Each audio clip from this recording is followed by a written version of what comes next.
ଲକ୍ଷ ଭିତରୁ ଏଠି ବହୁତ ପରୀକ୍ଷାର୍ଥୀ ଆସୁଛନ୍ତି ଗୋटे ଆଶାରେ କି ସ୍ୱଚ୍ଛତାର ସହିତ ଏକ୍ଜାମ ହଉ। ଆମେ ସବୁ ଜାଣୁଛୁ କରପ୍ସନ ହଉଛି, କାହାର ସ୍କ୍ରିନ୍ ଚାଲୁନି, କାହାର ମାଉସ୍ ଚାଲୁନି, ଗୋଟେ ଗୋଟେ ମିନିଟ୍ ଏକ୍ଜାମରେ ବହୁତ ଇମ୍ପୋର୍ଟାଣ୍ଟ। ଆମେ ଚାହୁଁଛୁ ସ୍ୱଚ୍ଛତାର ସହିତ ଏକ୍ଜାମ ହଉ। ଯୋଉ ଏକ୍ଜାମଟା ହେଇଛି ଫୁଲ୍ କରପ୍ସନ ହେଇଛି ସମସ୍ତେ ଜାଣୁଛୁ। ଏ ଏକ୍ଜାମକୁ ବାତିଲ କି ସ୍ୱଚ୍ଛତାର ସହିତ O3 ଯୋଉ ଏକ୍ଜାମ ହଉଛି ସବୁ ସ୍ୱଚ୍ଛତାର ସହିତ ହଉ। କାହିଁକିନା ଆମେ ଏଠି ପାଠ ପଢିକିନା କଣ କଲେ ସ୍ୱଚ୍ଛତା ଆସିପାରିବ, କଣ କଲେ ସ୍ୱଚ୍ଛତା ଆସିପାରିବ? ଆମେ ଚାହୁଁଛୁ କି ଏକ୍ଜାମ ଏଠି କ୍ୟାନସଲ ହଉ ବୋଲି ଆଜି ଆମର ଧାରଣା ଅଛି। ସବୁବେଳେ ଶୁଣିବାକୁ ମିଳୁଛି କି କରପ୍ସନ ଚାଲିଛି, ଆଜି 14 ଲକ୍ଷରେ ବିକ୍ରି ହେଇଗଲା, କାଲି 18 ଲକ୍ଷରେ ବିକ୍ରି ହେଇଗଲା। ଆମ ପାଖେ ସେତିକି ପଇସା ନାହିଁ ବୋଲି ଆମେ ପାଠ ପଢୁଛୁ ଆଉ ଏକ୍ଜାମ ଦଉଛୁ। ସରକାର ଏଇଟା ମୁହଁ ଖୋଲିକି କହିଦିଅନ୍ତୁ କି ଆମକୁ ଏତିକି ଟଙ୍କା ଦରକାର, ଏଇଟା ସମସ୍ତେ ଦେଇ ଦିଅନ୍ତୁ। ଯୋଉମାନଙ୍କ ପାଖେ ପଇସା ଅଛି ସେମାନେ ଦେଇପାରିବେ, ଯୋଉମାନଙ୍କ ପାଖେ ନାହିଁ ସେମାନେ ଚାକିରି ନ କରି ଘରେ ବସିବେ। ଆମକୁ ସେତିକି କଷ୍ଟ ହଉଛି। କାଲି ବି ମୋର RI ଏକ୍ଜାମ ଅଛି, ତଥାପି ମୁଁ ଆଜି ଆସିଛି କି ଆଜି ଆମକୁ ସେତିକି କଷ୍ଟ ହଉଛି କି ଏକ୍ଜାମ କ୍ୟାନସଲ ହଉ। ଏକ୍ଜାମରେ ବହୁତ କରପ୍ସନ ଚାଲିଛି, ବହୁତ ଦୁର୍ନୀତି ଚାଲିଛି। ଏମିତି ଯଦି ସବୁଦିନ ହେଇକି ରହିବ, ଏକ୍ଜାମ କ୍ୟାନସଲ ହେଲେ ଏ ଯୋଉ ରାଜ୍ୟରେ ପଡିଥିବା ଯୋଉ ପଦବୀ ପୂରଣ କେମିତି ହବ? ଖାଲି ପଡିଥିବା ପଦବୀ ସେଇ ସବୁ ଖାଲି ପଡିଥିବ, ଆହୁରି ସବୁ ନୂତନ ପୋଷ୍ଟ ବାହାରୁ ବହୁତ ସାରା ପଦବୀ ଖାଲି ପଡିଛି। କାହିଁକି ନା ପୂର୍ବତନ ସରକାରଙ୍କ ସମୟରେ ବହୁତ ସାରା ପଦବୀ ଖାଲି ପଡିଥିଲା ଆଉ ଏକ୍ଜାମରେ ବିଭିନ୍ନ ପ୍ରକାର କରପ୍ସନ ହେଇଥିଲା ବୋଲି ନୂତନ ସରକାର ଚେଞ୍ଜ ପାଇଁ ଆମେ ଯୁବପିଢି ଡିସାଇଡ୍ କରିଥିଲୁ। ଆରେ ଏକ୍ଜାମ ଅକ୍ଟୋବର 2 ତାରିଖରେ ମୋର ଏକ୍ଜାମ ଥିଲା। ପୂର୍ବରୁ ଆମେ O3 ଏଗେନ୍ଷ୍ଟରେ ଫରେଷ୍ଟ ଗାର୍ଡ ଏଲ୍ ଏକ୍ଜାମରେ ବିରୋଧ କରିଥିଲୁ। ପୁଣି ଅକ୍ଟୋବର 2 ତାରିଖରେ ମୋ ସିଫ୍ଟରେ ବି ବହୁତ ମୋର ମାଉସ୍ ଚାଲୁନଥିଲା, କମ୍ପ୍ୟୁଟର ହ୍ୟାଙ୍ଗ ହେଇଯାଇଥିଲା। ମୁଁ ଯୋଉଟା 90 କି 95 କ୍ୱେଶ୍ଚିନ୍ ଆଟେଣ୍ଡ କରିଥାନ୍ତି ମୁଁ ବହୁତ କମ୍ ଆଟେଣ୍ଡ କରି ଆସିଛି। ଆମର ନୟାପଲ୍ଲୀ ସେଣ୍ଟର ବି ଗପଲା ହେଇଥିଲା। ରାଜ୍ୟରେ 5 ଲକ୍ଷ ପରୀକ୍ଷାର୍ଥୀ ଅଛନ୍ତି। RI, ARI, ଅମିନ, ICDS ସୁପରଭାଇଜର ପାଇଁ ଦଉଛନ୍ତି।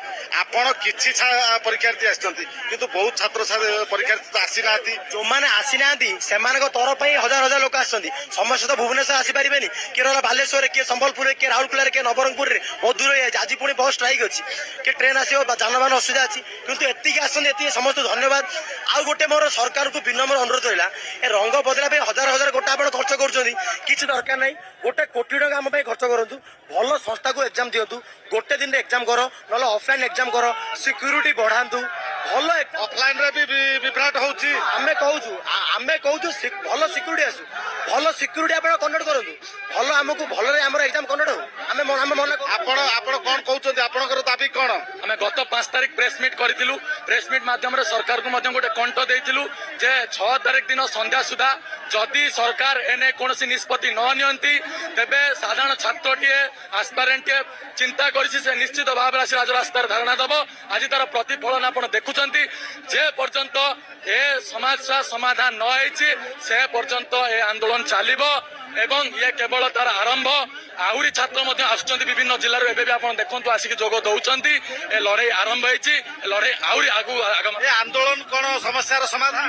ଦେଖନ୍ତୁ, ଆନ୍ଦୋଳନ ସମସ୍ୟାର ସମାଧାନ ବୋଲି ଆମେ କହିପାରିବା। ଏଇଥିପାଇଁ କହିପାରିବା କାହିଁକି ନା ଯେତେବେଳେ ଆମ ନିଜର ଅଧିକାର ଆମକୁ ଦିଆଯାଉନାହିଁ ସେତେବେଳେ ଆମେ ବାଧ୍ୟ ହବୁ, ସରକାରଙ୍କୁ ବାଧ୍ୟ ହେବାକୁ ପଡିବ ଯେ ଆମ ଅଧିକାର ଆମେ ଜୋର ଜବରଦସ୍ତ ସରକାରଙ୍କ ଠାରୁ ଛଡାଇ ନେବୁ। ଦେଖନ୍ତୁ, ବର୍ତ୍ତମାନ ଏତେ ସବୁ ଘଟଣା ଘଟିଗଲା ପରେ କାହିଁକି ଓଡିଶା ସରକାର ଚୁପ୍ ଅଛନ୍ତି?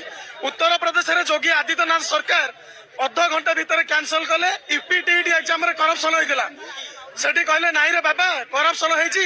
ସରକାର ତାଙ୍କ ହାତରୁ ବସ୍ କରିକି ପ୍ରେସ୍ ମିଟ୍ କରି ପିଲାଙ୍କୁ ଛାଡୁଛନ୍ତି, କିନ୍ତୁ ସିଏ ବି ବିଜେପି ସରକାର, ଏଠି ବି ମୋହନବାଜି ସରକାର। ଆମେ ନିଜେ ଭୋଟ ଦେଇଛୁ ଏ ସରକାରକୁ। ସରକାର କାହାକୁ ଡରୁଛନ୍ତି? ପୂର୍ବ ସରକାରକୁ ଡରୁଛନ୍ତି ନା ଦଲାଲ ମାନଙ୍କୁ ଡରୁଛନ୍ତି ନା O3 ଚେୟାରମ୍ୟାନକୁ ଡରୁଛନ୍ତି? କାହିଁକି ଏପର୍ଯ୍ୟନ୍ତ ଏକ୍ଜାମ ବାତିଲ ହେଇନି? ତୁରନ୍ତ ଏକ୍ଜାମ ବାତିଲ କରନ୍ତୁ ଏ ସରକାର। ଯଦି ନ କରନ୍ତି ପରୀକ୍ଷା ବାତିଲ କରାଯାଏ ତାହେଲେ ରାଜ୍ୟରେ ଖାଲି ପଡିଥିବା ଏଇ